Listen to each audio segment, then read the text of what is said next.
Good day. My name is Lebum Tembu, and this is Africa Talks Business, live at the ESG Conference at the Santon Convention Center. We are currently joined by Mr. Vincent Obisie-Orlu, Natural Governance Researcher at Good Governance Africa. Vincent, thank you so much for your time. Thank you so much for having me. What do you hope will come out of this conference? Firstly, I'm really hoping to see a better understanding of what ESG means for the African continent, emerging from discussions from the roundtables, as well as new ways to see implementation. ESG has for many years been something that's been viewed as just a Western position. Now, we're looking from some of the discussions that have happened in previous sessions, we're seeing the importance of applying it to local context and being able to discern how Africa can make ESG something that works for it. That's my hope for the conference. And why do you think ESG is so important for companies and organizations such as yours? If companies are not considering the risks that they face, environmental, social, and governance. And when I say governance, I don't simply mean corporate governance. Yes. I also mean governance in the sense of regulatory and compliance risks. I also mean how stable is the government you're operating in. Are you, as a company, a force for good? Are you enabling sustainable development as a company? This is important when we look at the world we live in today. Yeah. We're in an era of rampant inequality, rampant inflation, a number of crises from climate change to food poverty, and the fact that we might not reach our SDGs. How do companies now come in to be the change that they want to see and do it in a way that is transparent and effective? Why is ESG important for organizations such as my own? We champion ESG because we see it as a way to make companies and the private sector development partners instead of simply being policy takers. Because for too long, the private sector has been a bunch of people who only take policy and don't engage with the development element of it. How can we move that needle? Right. So my next question, do you think ESG policies exist within government? And if not, how do we integrate ESG policies and government policies and integrate them and bring them closer together? I think there are elements of ESG thinking within certain government policies.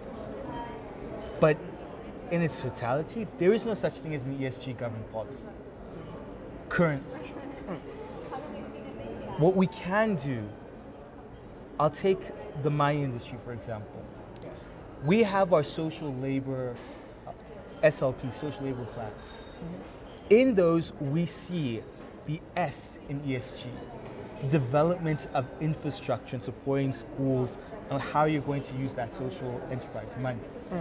Ensuring that the communities benefit, right? Yes.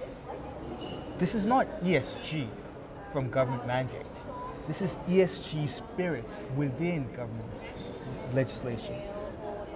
How do we now move to create and develop policies that embody the spirit of ESG going forward? As opposed to simply having policies that say, we're going to do this, but don't consider the implications of what it means for the private sector. This requires us bringing multiple stakeholders into the room when we're developing these policies, as opposed to it just being a hierarchical top-down approach. What do you think are the top ESG risks that Africa, and I suppose the world as a whole, are currently facing today? And how do we go about addressing those? Risk number one, climate change. Global risk that we cannot avoid. How do we go approaching it? Well, one, we need better funding and financing for climate mitigation and climate adaptation. This is a place in which ESG can play a big role. Yes. Secondly, we can also support land restoration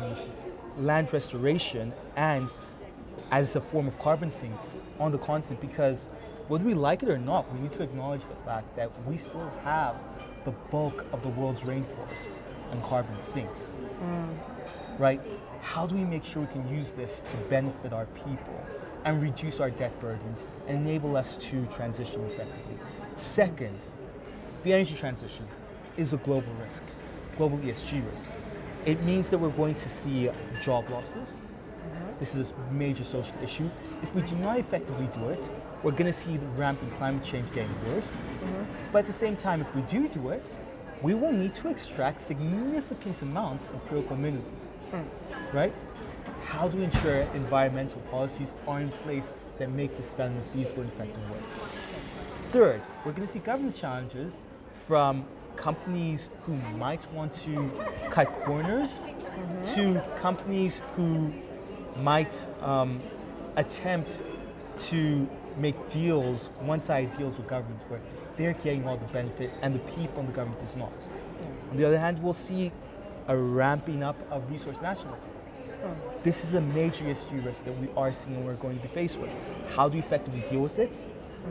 We need to move away from working operating silos. Collective action is critical for effective implementation of ESG in these areas, but also using the frameworks. We're not seeing a consolidation of the different strands of thinking around ESG with the S1 and S2 from the International Standards Board. How do we now make that something that goes beyond just saying, and now we implement it bit by bit, so we ensure that the transition is not only just and equitable, but effective? Thank you. Well, as you know, South Africa is currently going through an energy crisis right now. I really want to get your perspective on this. What sort of impact do you think it has had on the economy? Well, every day of load shedding costs us significant amounts of money in lost productivity, in lost productivity, as well as other ancillary costs, increased crime. The amount businesses now have to go through and privately fund external backup power supplies. This cuts into profitability for many businesses. We're seeing many people go out of business. Yeah. We're also seeing a number of individuals only being able to operate certain times. We're seeing our local infrastructure deteriorating. We're seeing a rise in health issues and health concerns that we've long since thought we'd overcome, right? These are the costs, both financial and non-financial, some of them. It has a major impact on the economy.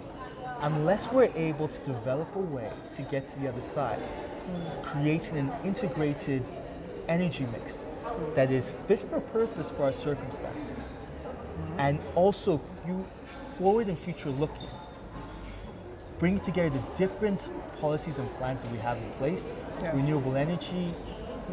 We're going to continue to face some of these challenges even after we manage to solve this current energy crisis. Unless we address holistically, we'll have future ones.